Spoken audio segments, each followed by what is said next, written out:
What follows is an interview with Dr. Jane Thomason. Dr. Jane is a thought leader in the rapidly developing field of metaverse, which is projected by Citi to be a $13 trillion industry by 2030. A well-known author, she is on the editorial board of the Journal of Metaverse and Frontiers in Blockchain. She's published over 40 peer-reviewed articles and multiple books, including Blockchain for Global Social Change and Advancements in the New World of Web3, a look toward a decentralized future. She's frequently invited by the tech industry to deconstruct the digital future and explain how this growing industry will impact on their work. She's one of the Thinkers 360 top 20 global thought leaders in blockchain and named as one of the 8 Metaverse experts to follow and top 100 women in Web3 and Metaverse. She was featured in a CNN documentary, Decoded, and a CNN op-ed piece entitled "The Metaverse Could Be Transformative, but It's a Legal and Ethical Minefield." Among all this, she's somehow found time to create a successful international development company that reached $250 million in revenue. Here's the interview. Hope you find it valuable. Dr. Jane Thomason. So welcome back to Ethics TV, and today I have Dr. Jane Thomason, and I've actually been looking into you for quite a while, believe it or not, and your work has covered so many different areas and avenues which resonate with me. So I'm really, really honored that you wanted to give this time today. So thanks for joining. Thanks for having me. Looking forward to it. So the first starting question, I guess, is what is keeping you busy right now out of the zillion things that you're involved in? What's the thing that's keeping you the most busy, or the thing that's the most present to mind? Well, what I'd like to talk about is I've been appointed chief editor of a new journal on Web3 in the Metaverse for Frontiers in Blockchain. And we are putting out as our first research topic around ethics and Metaverse and Web3.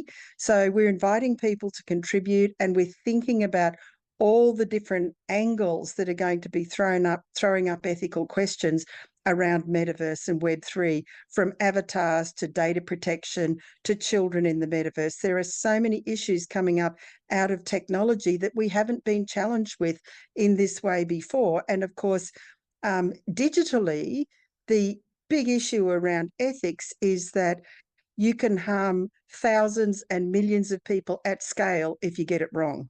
That's right. That is exactly right.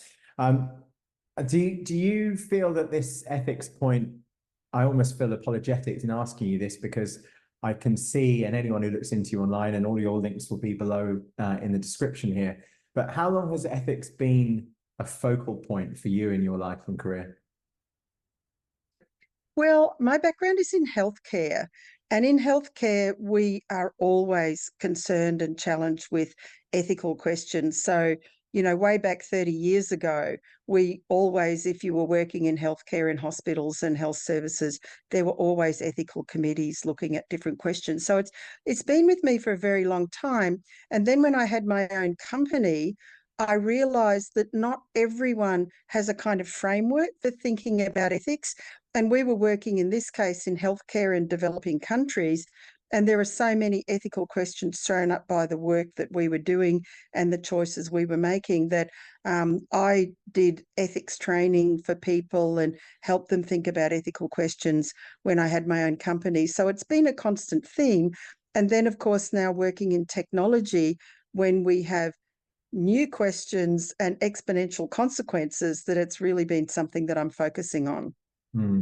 And so is that something that you would say is crossing over between your personal standpoints on this and also from a professional capacity? Do you see any delineation between the personal and professional view of ethics? Well, absolutely, because I think all of us have to have a set of personal ethics that we live by.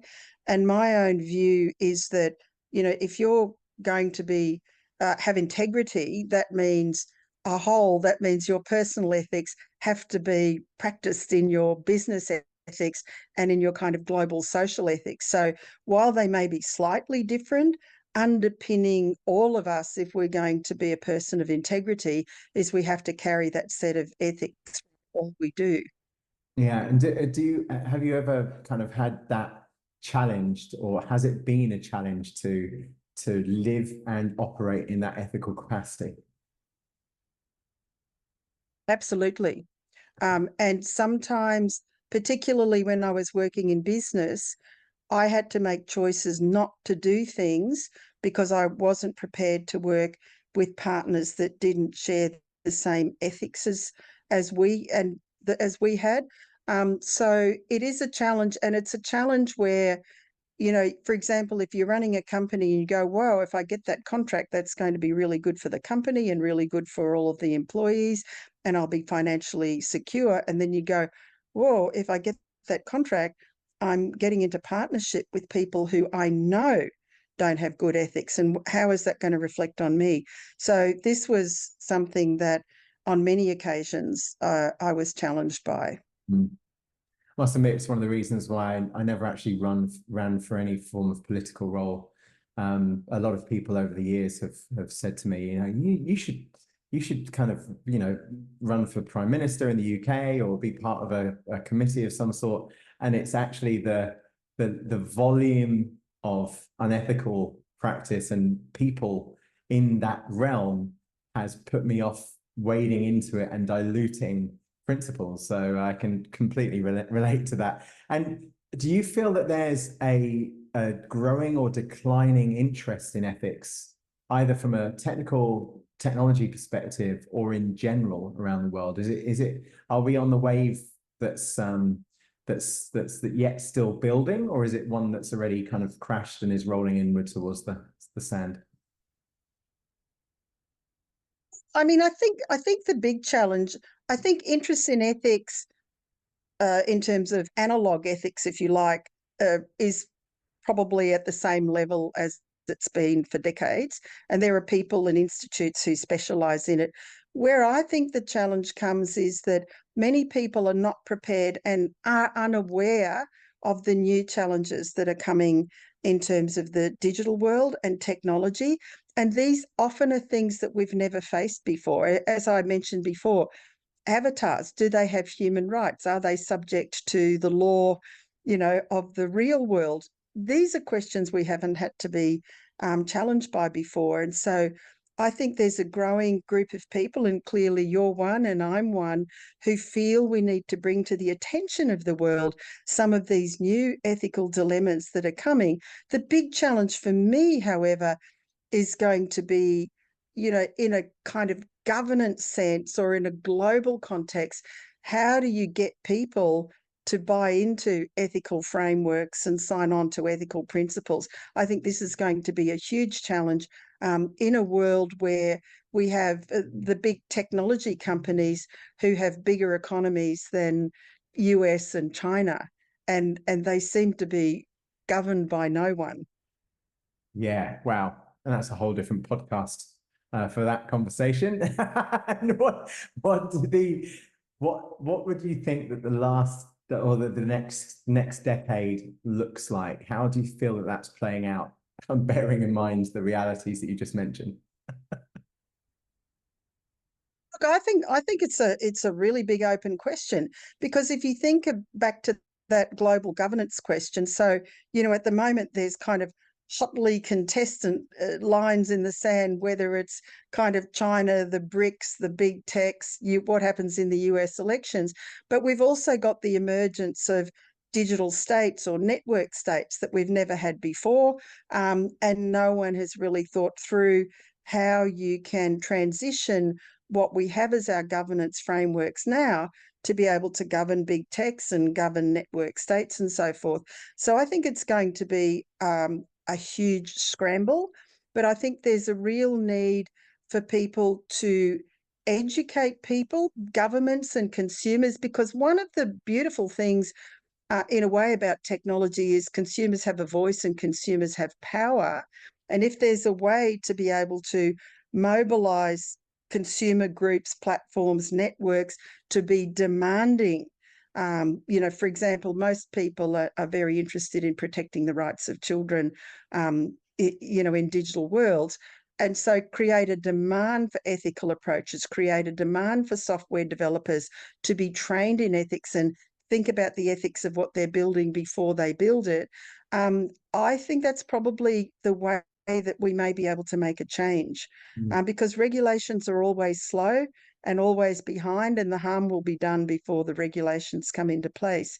So I think kind of mobilising community knowledge and community action may be an area that, you know, we can all coalesce around. Well, thank goodness for people like you in this field, and yeah, I'm really pleased that we met anyway, and I'd love to continue our conversations in various different media formats, and thanks so much for joining. And anyone who's watching this, Jane's details are below, and yeah, you're doing a wonderful job, and you're I think you're on the right side of history, and I think this is it might not be as obvious now, but in 5, 10, 15 years time, retrospectively, I think the lines in the sands that people are drawing and where they stand in that area is going to be self-evidently the right side of history, not from a righteous or privileged position, but from a choice to support the human and ethical and morality rights that we have and the freedoms that we have are the topics, I think, of the next generations. And I'm hoping that they're not purely based on technology for technology's sake, and hence all of the books that you're editing and writing and stuff. So I really appreciate you joining this video chat. Brilliant to have you. Thanks for having me.